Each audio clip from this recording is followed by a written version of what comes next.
વિરમગામ શહેરના અવાવરૂ વિસ્તારમાંથી ગળે ફાંસો ખાધેલ હાલતમાં યુવકનો મૃતદેહ મળી આવ્યો. વિરમગામ ટાઉન પોલીસે તપાસ હાથ ધરી. વિરમગામ શહેરના સિટી મહેલ કોમ્પ્લેક્સની પાછળ આવેલા ખાડિયા જીન વિસ્તારમાં અવાવરૂ જગ્યાએથી ગળે ફાંસો ખાધેલ હાલતમાં અજાણ્યા યુવકની મૃતદેહ મળી આવ્યો. ઘટનાની જાણ થતાં વિરમગામ ટાઉન પોલીસે તપાસ હાથ ધરી છે. મૃતદેહને પીએમ માટે વિરમગામની સરકારી હોસ્પિટલ ખાતે ખસેડવામાં આવી હતી. સમગ્ર મામલે વિરમગામ ટાઉન પોલીસે તપાસ હાથ ધરી છે. અજાણ્યા યુવકના વાલી વારસનો કોઈ સંપર્ક થાય તો વિરમગામ ટાઉન પોલીસ મથકમાં જાણ કરવા અખબારી યાદીમાં જણાવવામાં આવ્યું છે.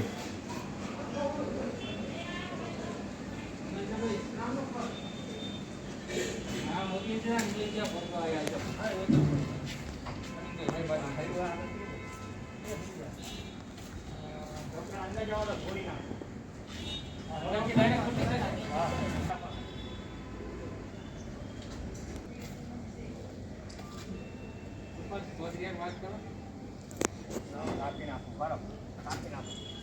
ક્યાં હેલો હું